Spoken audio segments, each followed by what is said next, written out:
Hello, I'm Nick, and this is Today in Philosophy of History for Thursday, 13 June 2024. It is the 94th anniversary of the birth of Paul Veyne, who was born in Aix-en-Provence on this date in 1930. Last week, I missed the opportunity to mark the birth date of ÉtiennePasquier, a 16th century French historian. I learned about Pasquier from Paul Veyne's book, Did the Greeks Believe in Their Myths? An essay in the constitutive imagination. The first time I heard the title of this book, I was very intrigued, and I love the idea that's implicit in the title of the book, which suggests that there may be different conceptions of the relationship of belief to mythology than those that hold in the present time.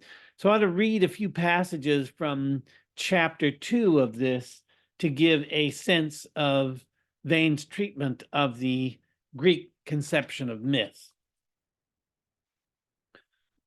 Quote, mythological space and time were secretly different for their own. Mythic time had only a vague analogy with daily temporality.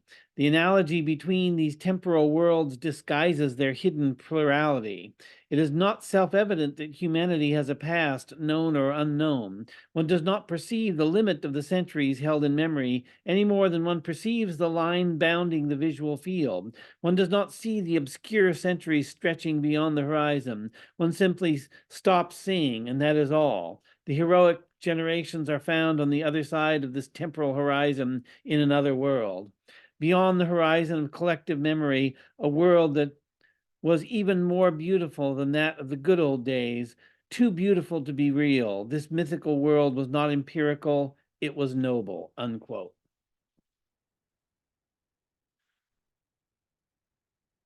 But Veyne opened his book not with the Greeks, but with the early modern period and a discussion of ÉtiennePasquier, who I just mentioned, and his Recherches de la France. So this is from the first page of the book. Quote, let us return to ÉtiennePasquier, whose Recherches de France appeared in 1560. Before publishing it, Huppert tells us Pasquier circulated his manuscript among his friends. Their most frequent reproach concerned Pasquier's habit of giving too many references to the sources he cited. This procedure, they told him, cast a scholastic pall on the book and was unbecoming in a work of history. Was it truly necessary each time to confirm his words by some ancient author? If it was a matter of lending his account authority and credibility, time alone would see to that. After all, the works of the ancients were not encumbered by citations, and their authority had been affirmed with time. Pasquier should let time alone sanction his book, unquote. We see here in the work of Pasquier the origins of the source criticism that would come to maturity with Leopold von Ranke, and which would come to define history as it is practiced today. Veyne, in his criticisms, in his reference to George Huppert, the author of the idea of perfect history, historical erudition, and historical philosophy in Renaissance France, also addresses ÉtiennePasquier.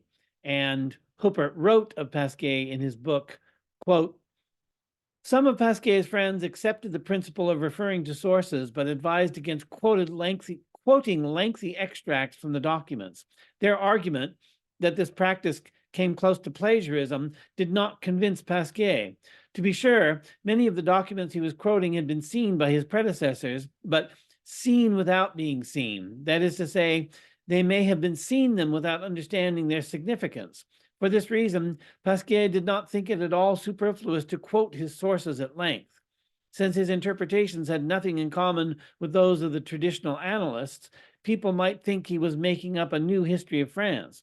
Therefore, he adopted a method which consisted in saying nothing of importance without proving it, and in showing his readers the sources which were at the root of his conjectures. He found it necessary not only to show that France had been like in ancient times, but also to have his readers touch it with their fingers, unquote. This idea of touching history with our fingers speaks to the historian's dilemma of making the past seem real to readers. But professional history, or academic history, as we could just as well call it, has moved so far away from this standard that it is viewed as unspeakably vulgar to assert that there is any correspondence at all between knowledge of the world and the world itself. Here is how Veyne begins his book on Foucault. Quote, "Does truth or does it not correspond to its object? Does it or does it not resemble what it states, as common sense supposes? The fact is that it is hard to see how we could possibly know if it does resemble what it states, for we have no other source of information that might offer confirmation. But let that pass. For Foucault, as for Nietzsche, William James, Austin, Wittgenstein, Ian Hacking, and many others, each of them with views of their own, knowledge cannot be a faithful mirror to reality. No more than Richard Rorty does Foucault believe that in that mirror, or in that specular concept of knowledge. According to him, the object in all its materiality cannot be separated from the formal frameworks through which we come to know it, frameworks that Foucault, settling upon an ill-chosen word, calls discourse. That, in a nutshell, says it all," unquote.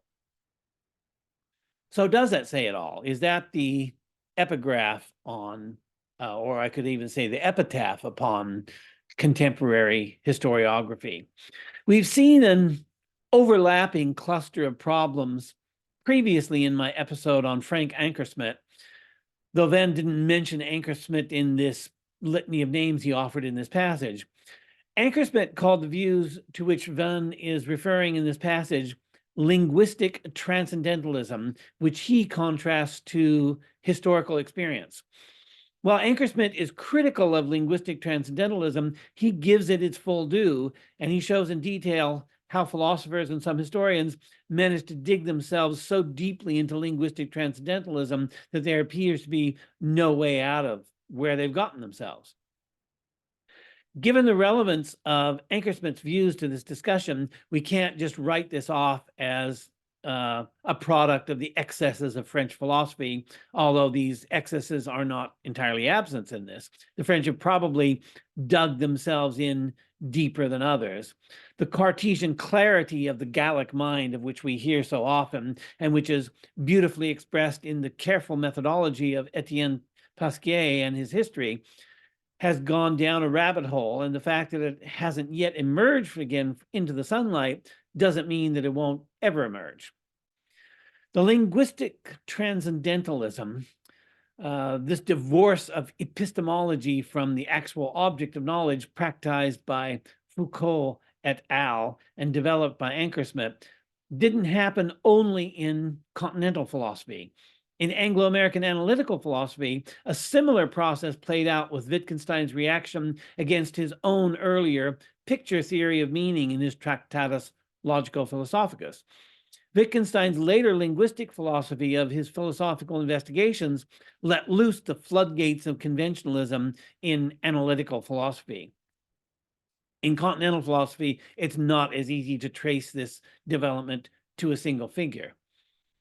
At some point, this development becomes a reductio ad absurdum, but the all-important question then becomes, at what point between the object of knowledge and its representation of consciousness do we pass from the representative to the purely conventional, in which representation has no part to play? Of course, this is an oversimplification of the problem, since here on Today in Philosophy of History, I am primarily concerned in history and not so much with epistemology. But epistemology and metaphysics, of course, have their place in philosophy of history.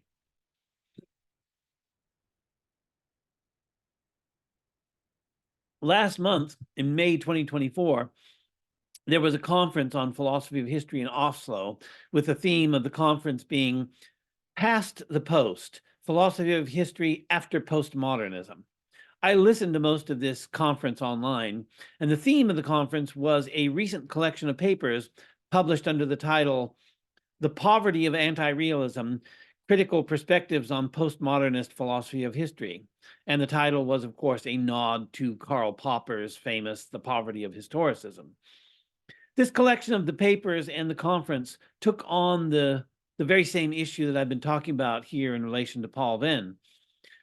I recall that one of the speakers urged those participating to learn more general philosophy, implying that the critics of anti-realism in philosophy of history were getting too lost in the weeds of history and not keeping up their knowledge of the latest philosophical developments outside their area of special concentration. If memory serves, the speaker who made this comment was the individual who was invited to the conference to defend the anti-realist position, and that most of the participants were there to attack. So, good on him for showing up to give the devil his due and offer a countervailing view to the rest of the participants. To be honest, I dislike the whole realism, anti-realism debate, as it seems to me poorly framed and often only tenuously related to the objects of knowledge that concern us. I think I would be inclined to give precisely the opposite advice if I were in that position, urge philosophers of history to read more history. There are things you can learn from Gregory of Tours and Anna Komnene that you can't learn in any other way. And when we take historians with metaphysical views as diverse as, for example, Bossuet and Gibbon, or Christopher Hill and John Lukács, the object of historical knowledge is central to this inquiry in a way that metaphysics is not central to it. If you listen to other episodes in my Today in Philosophy of History series, you'll know that I tend more toward substantive or speculative philosophy of history, and that I talk about the works of historians as much as I talk about the works of philosophers. If you like, you could pigeonhole me into that category of philosophers of history who point to the practicing historian as the proper norm for philosophers to follow. That isn't my view, but I sympathize with the motivation for those who argue on behalf of the practicing historian. Most historians are, in philosophical terms, naive realists. They understand themselves to be giving an account of past actuality, which was as real to its participant as the days of our lives are real to us. In earlier episodes, I've compared philosophy of history to philosophy of mathematics, and this is another point at which such a comparison can be made. There's an old joke among philosophers of mathematics that mathematicians are all Platonists on the weekdays when they are actually working mathematicians, but only become formalists on the weekend when they feel free to indulge their speculative fancies and hold forth on the ontology of mathematics or the absence thereof. I wouldn't be at all surprised if historians were similarly divided against themselves, so that when they are writing their historical works, they are naive realists, but on the weekend, when they allow themselves a license for speculation, they propose varieties of linguistic transcendentalism that are not at all that far from the views of Paul Veyne, and those he was attributing to Foucault, Nietzsche, William James, J.L. Austin, Wittgenstein, Ian Hacking, and Richard Rorty. But certainly this isn't true of everyone. We would be justified in arguing that Foucault was as much of a working historian as he was a philosopher. And clearly there is a unity of conception in Foucault's historical works and his philosophical works. So we're not going to see the gap there between the weekday historian and the weekend philosopher of history. Veyne, as we have seen, wrote a book on Foucault, at least in part as a way to express his own views on history.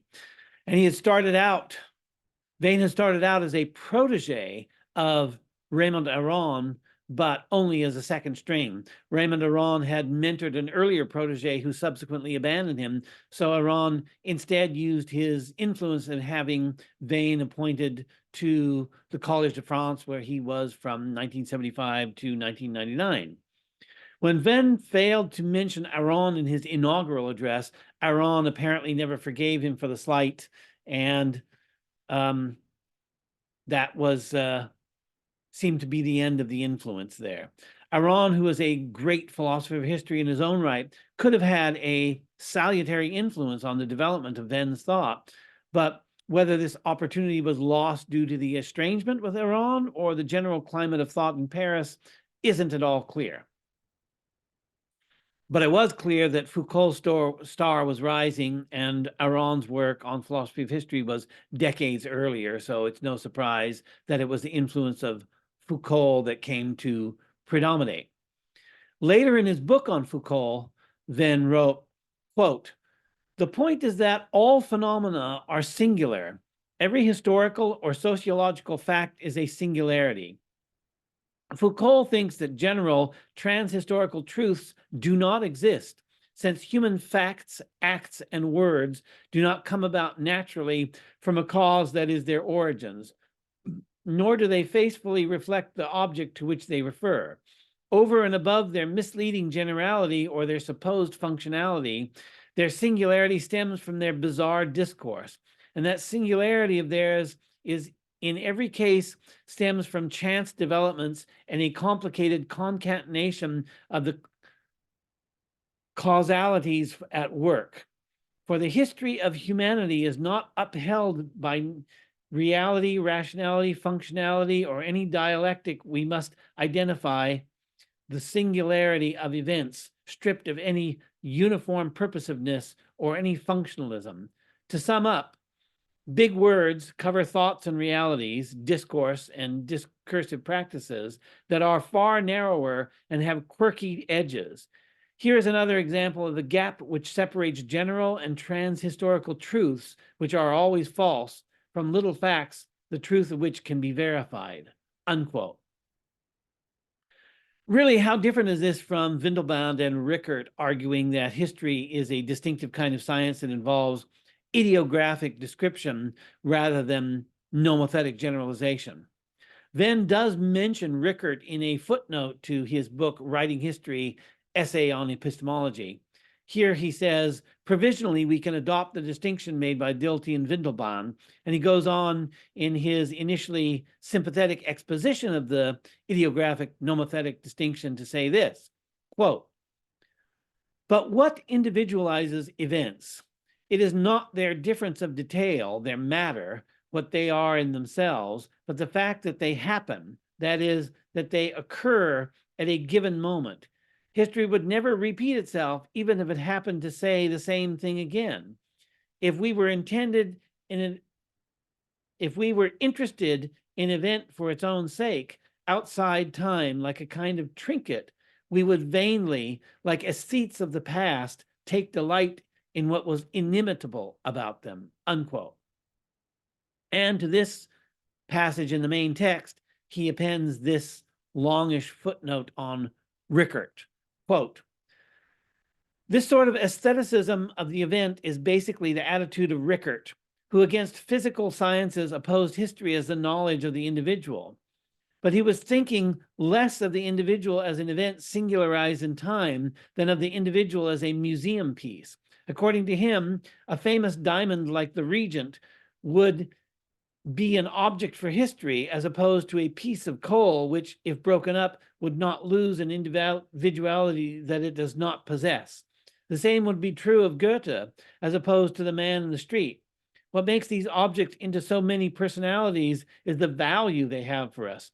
History is related to values. That is one of the great ideas of German historicism, as we shall see in chapter 4. It is the reply to the central question of historicism, what makes a fact historic? Rickert is thus obliged to explain why the historian does not speak only of diamonds and of men of genius. The reason would be that besides primary historical objects like Goethe, there would be indirectly historical objects such as Goethe's father," unquote. Clearly, Veyne here displays no sympathy for Rickert, and I have to admit I haven't found a criticism of Rickert exactly like this anywhere else. There are a lot of echoes here of Ted Carr's "What is History" and what constitutes a historical fact, and that would be interesting to bring out. I didn't comb through Veyne's work to see if he ever cited Carr, but it would seem strange. It didn't seem like the kind of thing he would read given his other influences like Raymond Aron and Michel Foucault. So I'm not quite sure what to make of this, and maybe I have missed something important here. And for that, I will continue to think about it and see if I can figure out exactly what's going on for Veyne and history. So happy birthday, Paul Veyne, and thanks for listening.